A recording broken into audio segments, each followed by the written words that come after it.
Bonjour et bienvenue dans ce nouveau vidéo. Vidéo.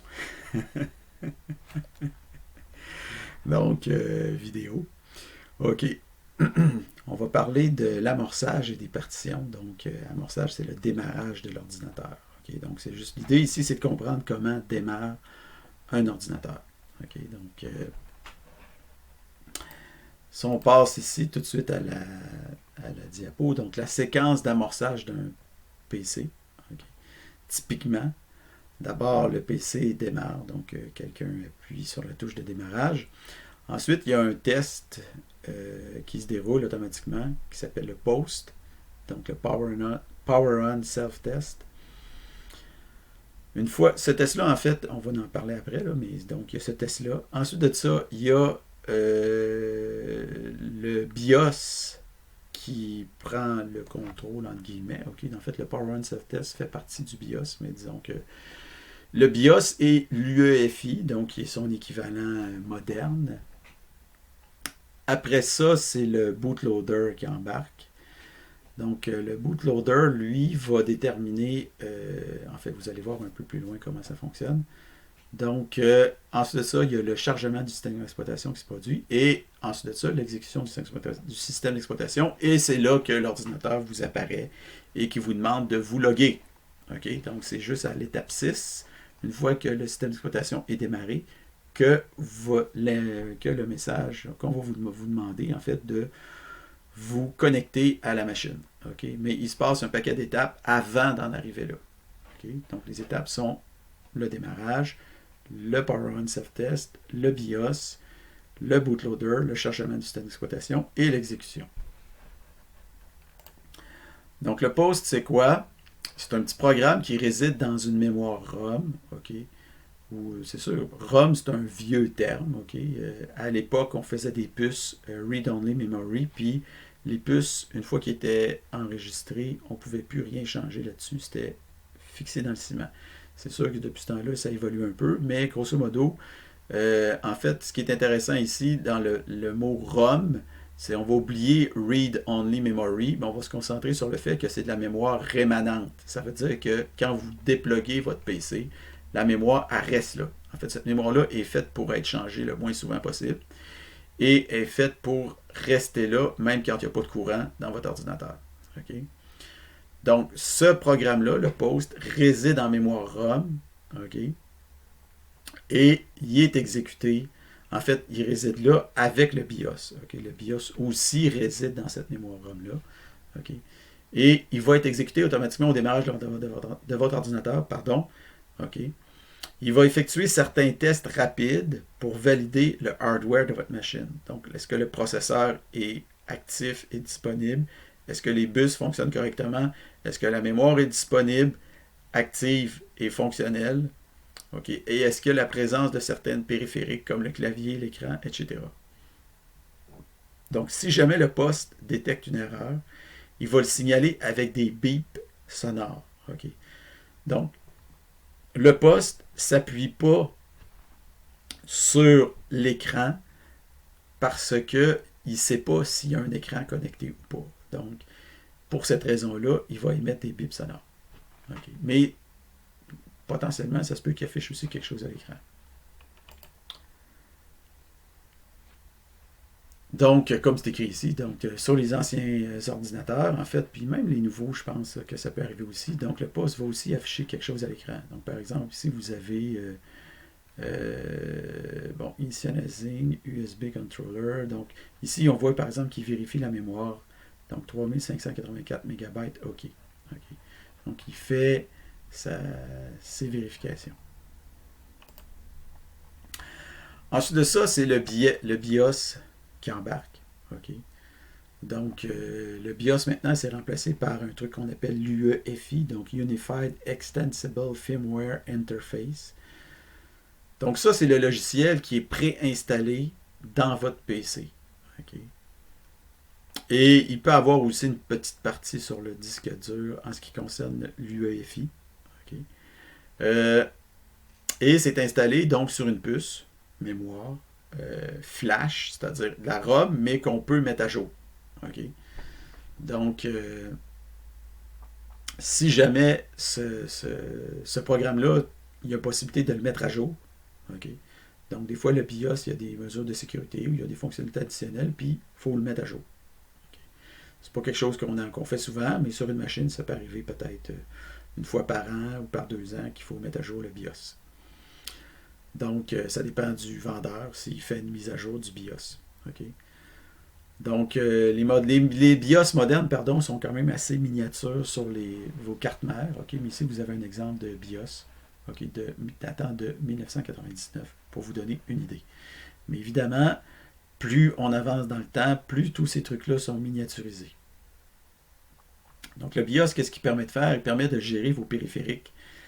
Et en fait, c'est que tant que le BIOS n'embarque pas, il n'y a aucune lecture sur le disque dur ou sur une disquette ou sur une clé USB ou sur un CD ou sur le réseau qui est possible. Okay? Donc, le BIOS va permettre d'avoir accès à ces ressources-là pour l'ordinateur. Donc, tant que le BIOS n'est pas chargé, on ne peut pas charger le système d'exploitation parce que le BIOS vous permet d'accéder aux périphériques. Okay? Mais tant que le BIOS n'est pas chargé, il n'y a aucune périphérique qui est accessible à l'ordinateur. Donc, comme on dit ici, bon, etc., c'est ce que je dis. Donc, comme on le met ici, en fait, je vais mettre ça ici plus haut. Donc ici, le BIOS, par exemple, va commencer. Donc, une fois que le BIOS est installé en mémoire, tout ça, il va commencer à vérifier s'il y a du code amorçable sur les différents périphériques. Okay?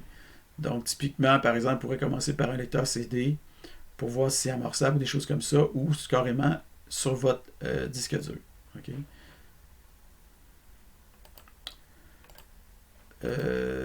BIOS et amorçage. Donc, le BIOS, il faut savoir qu'il peut être configuré. Okay?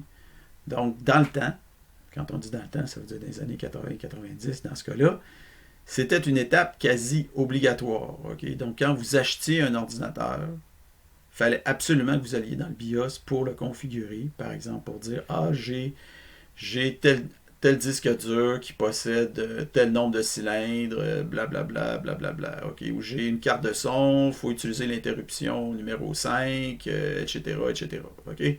Donc, il fallait faire ce genre d'affaires-là. Maintenant, aujourd'hui, on n'a plus besoin de faire ça. Mais des fois, on a besoin d'aller dans le BIOS pour effectuer quelques configurations. Okay? Donc, entre autres, activer des fois la virtualisation ou modifier le fonctionnement des touches de votre clavier, par exemple, si vous êtes sur un ordinateur portable, ou des trucs comme ça. Okay? Donc, comme on dit aussi, une chose importante, comme on le voit ici, pourquoi? Donc, on a ici l'ordre de vérification des périphériques pour l'amorçage. Donc, ça, c'est une chose que le BIOS va faire, c'est que lui, quand il cherche un truc amorçant, parce qu'une fois que le BIOS est chargé, puis tout ça, lui, il va chercher un périphérique sur lequel il va pouvoir amorcer votre ordinateur, donc, ou il va chercher le système d'exploitation, si vous voulez. Donc, est-ce qu'il va chercher le système d'exploitation sur la disquette? Ben là, j'ai la disquette. Sur le CD, est-ce qu'il va le chercher sur la clé USB? Est-ce qu'il va le chercher sur le disque dur ou il va le chercher sur le réseau? Okay? Donc, il faut le spécifier. Puis non seulement ça, on met un ordre là-dedans. Ça veut dire que s'il y a un ordre, par exemple, si on dit que c'est le CD qui est prioritaire ou la clé USB qui est prioritaire, ben, il va commencer par vérifier est-ce qu'il y a une clé USB bootable qui est branchée dans un port USB. Donc, s'il y en a un, puis si la clé USB est bootable, ben, il va charger le système d'exploitation à partir de là. Sinon, il va aller vérifier, par exemple, si en deuxième, on a le disque dur, ben après ça, il va aller chercher ce disque dur, est-ce qu'il y a quelque chose? Donc, à quoi ça sert d'avoir une séquence d'amorçage comme ça? C'est que, admettons que votre disque dur est scrap. Okay? Donc, lui, il commence par chercher ce disque dur. Si votre disque dur est en premier, okay, ben, c'est correct que ça soit en premier. Okay? Mais vous, si à un moment donné, vous vous rendez compte que votre disque dur est scrap, ben, ce qu'il faut faire, c'est qu'il faut amorcer, mais à partir de la clé USB avant d'amorcer avec le disque dur. Donc, vous allez, par exemple, aller télécharger des systèmes d'exploitation disons, de récupération pour votre ordinateur. Vous téléchargez ça, vous installez ça sur votre clé USB. Après ça, Au besoin, si nécessaire, vous allez dans le BIOS, vous modifiez la séquence d'amorçage pour démarrer d'abord avec la clé USB. Okay? Donc, ça se peut que ça soit déjà ce format-là qui soit. Ça se peut que ce soit déjà cette séquence-là qui soit prévue. Puis une fois que vous avez fait ça, vous branchez votre clé USB. En fait, ça se peut qu'elle soit déjà branchée. Et vous amorcez votre ordinateur qui va démarrer sur la clé USB au lieu d'essayer de démarrer sur votre disque dur. Puis à partir de là, à partir de la clé USB, vous pouvez réparer votre disque dur. Okay? Donc, je ne sais pas si je me suis fait bien comprendre. Mais disons que c'est ça. Moi, personnellement, j'ai eu à faire ça quelques fois. Mais je vous dirais, ça fait au moins 15 ans que j'ai pas fait ça. Que j'ai pas eu ce genre de problème-là. Okay? Donc, ça se peut que c'est des problèmes plus rares de nos jours. Okay? Mais c'est des problèmes qui arrivaient toujours dans le passé. Okay? Donc, là, ça arrive assez rarement, j'ai l'impression, ce genre de problème-là. Mais sachez que ça existe et qu'il y a moyen de contrôler ça.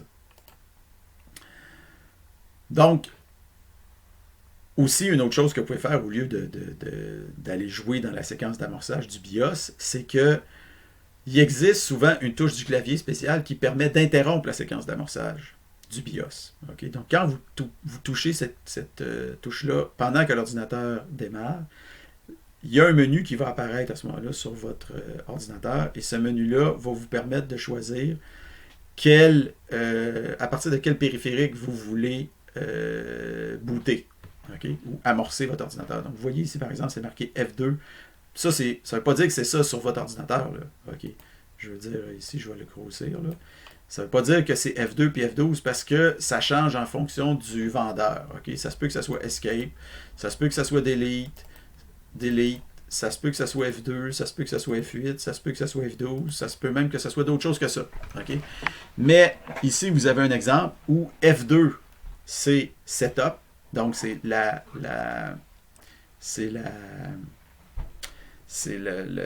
configuration du BIOS. Puis F12, c'est la séquence d'amorçage. Okay? Donc, Boot Option, c'est essentiellement ça que ça veut dire, c'est la séquence d'amorçage. Donc, si vous cliquez sur F12, il y a un menu qui va apparaître. Le menu va vous dire, bon, est-ce que vous voulez booter à partir du disque dur, de la clé USB, du CD, si vous en avez un, ou alors du réseau.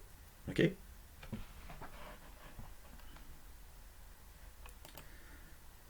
Donc, même chose ici, comme on l'a dit, il y a moyen aussi d'interrompre pour faire un setup ou modifier la configuration de votre BIOS.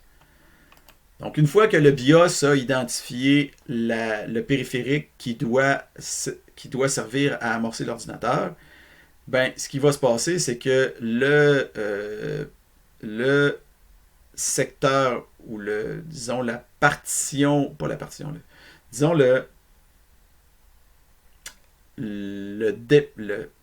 bon, ok, on va mettre ici, là. Le secteur d'amorçage de votre périphérique.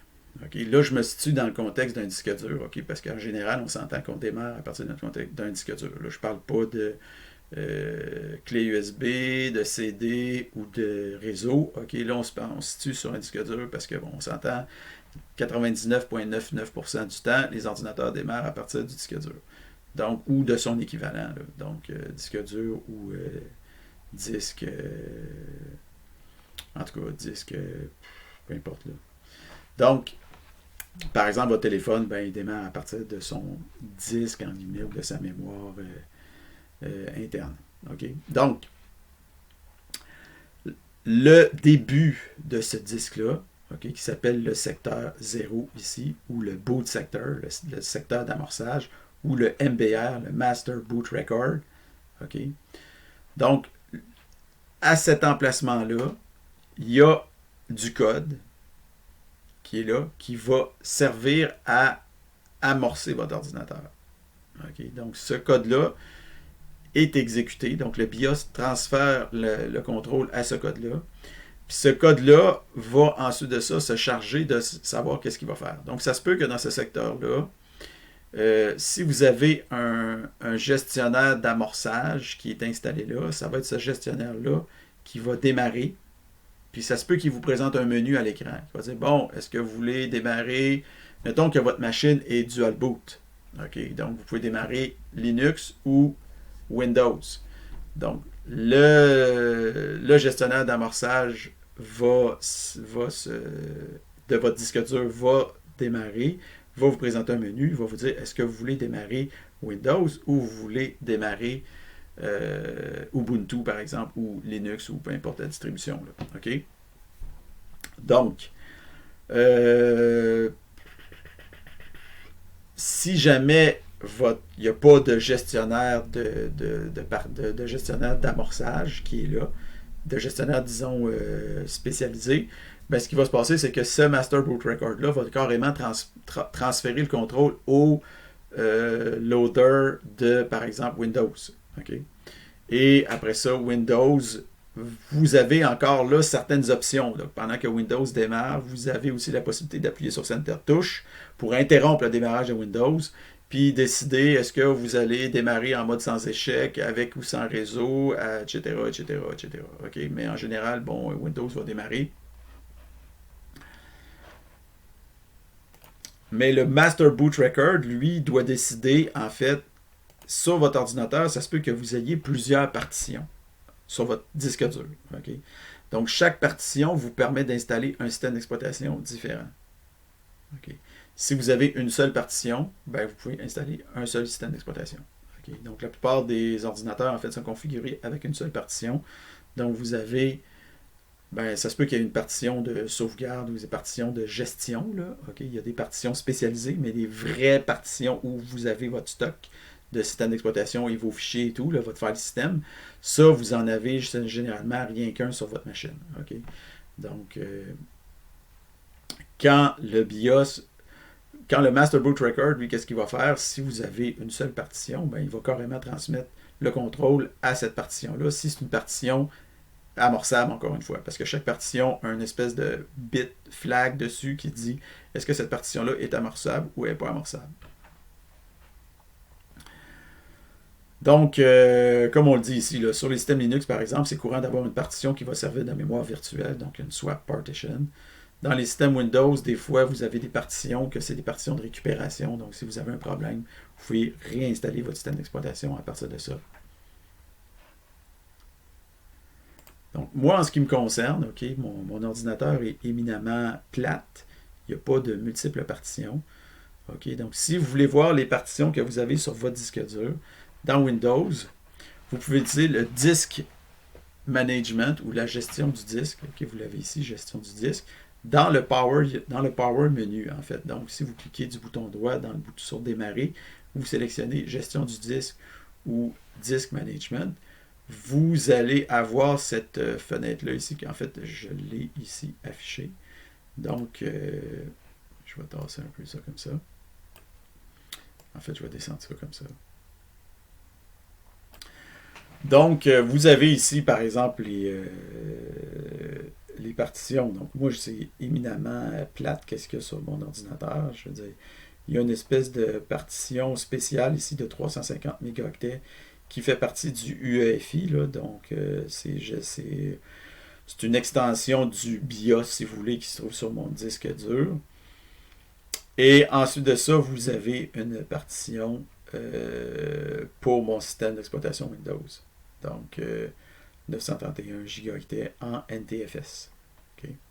NTFS, c'est le file system associé à Windows. NT, c'est Windows NT pour New Technology, qui est un système d'exploitation sorti par Windows vers 1995 ou dans ce coin-là. Et ce système de fichiers-là, donc NT File System, donc New Technology File System, ce système de fichiers-là, en fait, c'est celui qui est encore utilisé de nos jours avec Windows. Donc, essentiellement, ma partition là, principale, ou si vous voulez, amorçable de mon disque, c'est mon disque C que vous voyez ici. C'est celui-là ici. Donc, si jamais vous avez plusieurs partitions, ben, vous allez avoir d'autres disques ici qui vont apparaître. Okay? Donc, il y aurait moyen de s'amuser ici à faire certaines actions. Par exemple, là, je n'ai pas sélectionné ma partition, mais attendez un peu. Gestionnaire de disque. Action. Relancer l'analyse, créer un disque dur virtuel, joindre un disque dur, toutes les tâches. Ouais, formater, il ne me permet pas de faire ça, mais j'espère qu'il ne me permet pas de le faire. Bon, enfin. Mais c'est ça, si ça vous tente de vous amuser avec ça, vous vous amuserez avec ça. Donc, sous Linux, il y a moyen aussi de voir les partitions en utilisant la commande fdisk. OK, donc moi ici, je fdisk, puis il faut nommer la device, le périphérique sur lequel vous voulez effectuer vous voulez afficher l'information. Donc, moi, c'était ici ma memory card sur mon Raspberry Pi. Donc, on voit ici qu'il affiche certaines informations. Et j'ai deux partitions. J'ai comme une espèce de petite partition FAT32 Mumush, puis une partition Linux, okay, qui est la plus importante. Là. Donc, chaque partition, en fait, une fois que vous avez partitionné votre disque, normalement, il faut la formater suite à avoir fait ça. Okay? Donc, la formater, ça permet d'installer un file system sur cette partition-là.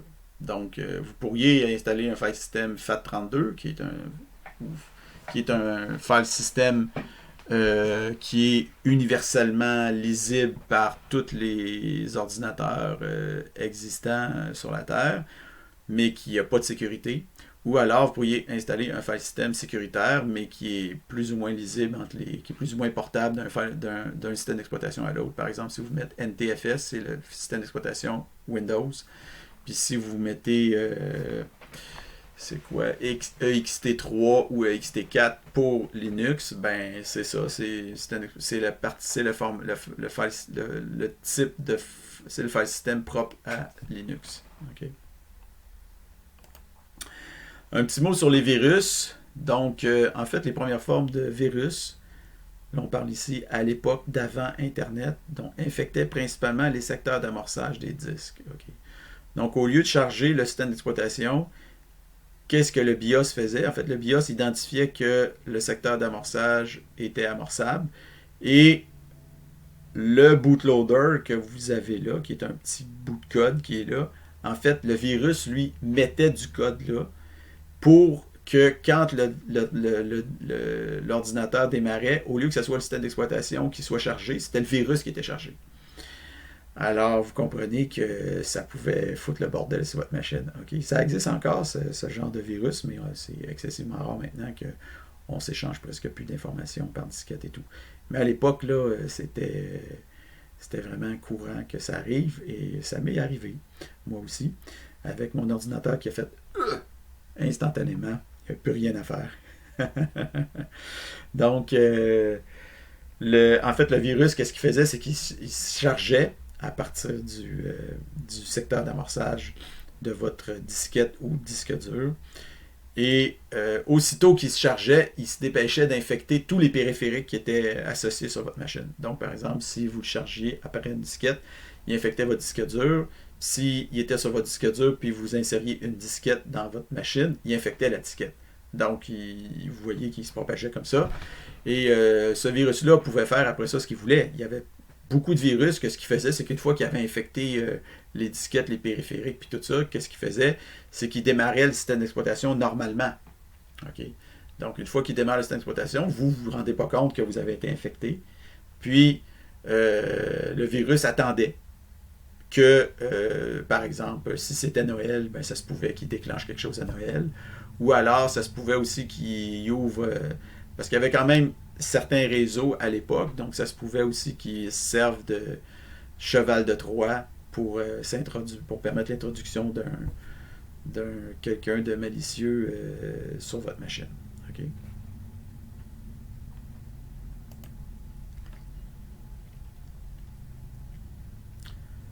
Donc là, ici, on parle ici du bootloader, mais un bootloader, essentiellement, c'est que si vous avez plusieurs partitions sur votre machine, mais le bootloader, quand il va se démarrer, il va vous permettre de plusieurs options. Ici, par exemple, vous avez le GNU Grob qui démarre sur... Ça, c'était sur une machine que j'avais installée en dual boot.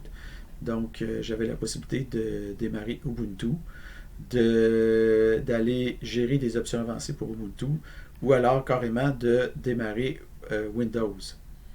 Okay? Donc, en fait, j'allais chercher le boot manager de Windows qui, lui, allait démarrer Windows, ou carrément aller dans le système setup de GNU Grob. Donc, GNU Grob, si jamais vous installez votre machine en dual boot avec Linux, c'est ça qui va être installé sur votre machine. Donc, le Master Boot Record, le MBR, il peut être, comme on l'a vu avec le virus, ça se peut qu'il soit corrompu. OK?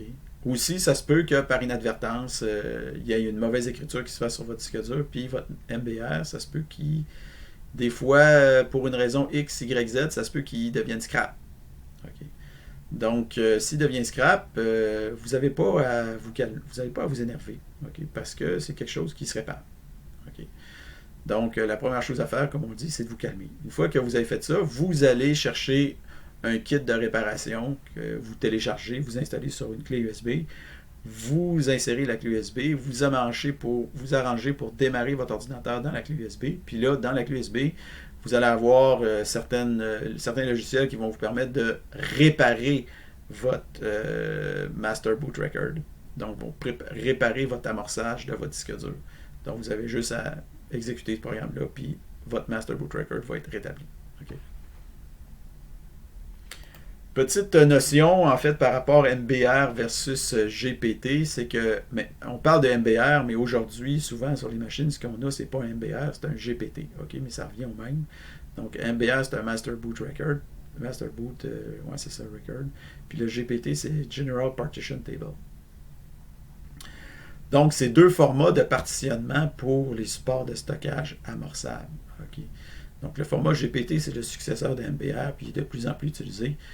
Mais un BIOS doit être compatible UEFI pour pouvoir être amorcé avec GPT. Okay. Donc, le format GPT offre une meilleure sécurité du secteur d'amorçage parce qu'il y a une certaine redondance. Il y a aussi un checksum qui est fait. Et aussi, il permet plus de 4 partitions primaires, puis il permet de partitionner des disques de plus de 2 téraoctets. Donc, c'est sûr que c'est meilleur.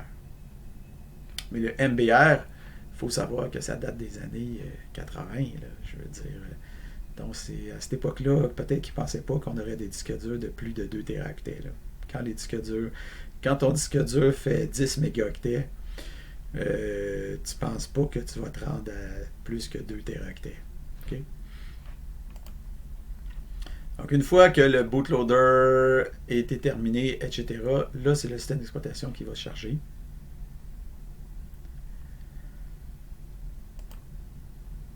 Petite question ici. Donc, en fait, c'est que vous savez que des fois, votre ordinateur va être mis en hibernation. Okay? Donc, pour être mis en hibernation, puis pour reprendre où il était, ça prend quand même une petite mécanique pour faire ça. Okay? Donc, ce qui va se passer, c'est que quand vous allez mettre votre ordinateur en hibernation, il va sauvegarder sa mémoire sur le disque dur. Puis aussi, il va devoir traficoter un peu le boot sector. En fait, il va falloir que le programme d'amorçage se rende compte qu'il y a le programme d'amorçage du système d'exploitation, il va falloir qu'il se rende compte qu'il y a une hibernation en cours. Okay? Donc, ça demande de mettre peut-être certaines informations dans des endroits spécifiques de votre disque dur. Okay?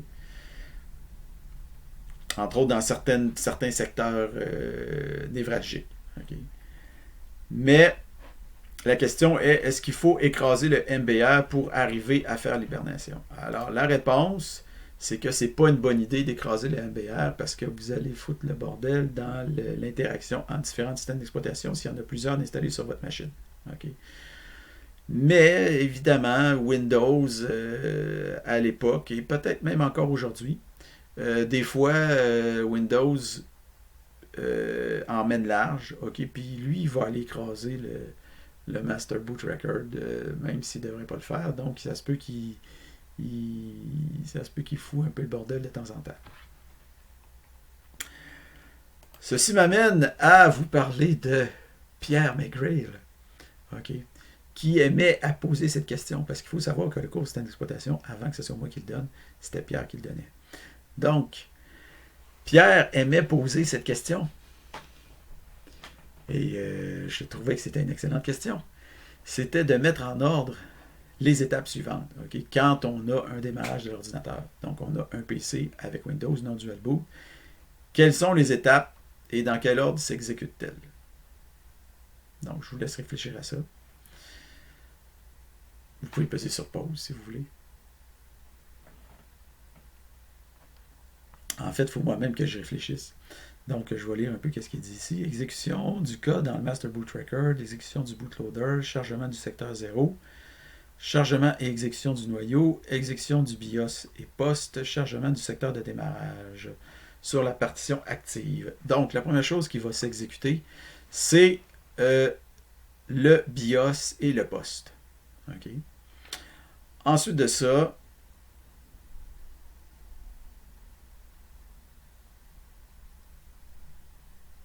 on va chargement du secteur 0, exécution du bootloader.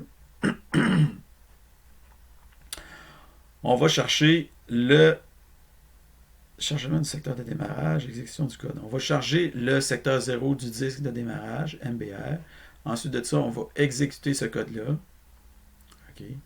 Ensuite de ça, ce code-là va transférer, ce code-là va demander le chargement du secteur de démarrage dans la partition active. Et celle-ci va exécuter ici le bootloader typiquement de Windows dans ce contexte-là. Est-ce que j'ai fait toutes les étapes? Je pense que oui. Alors voilà, c'est la fin. La suite dans le prochain vidéo.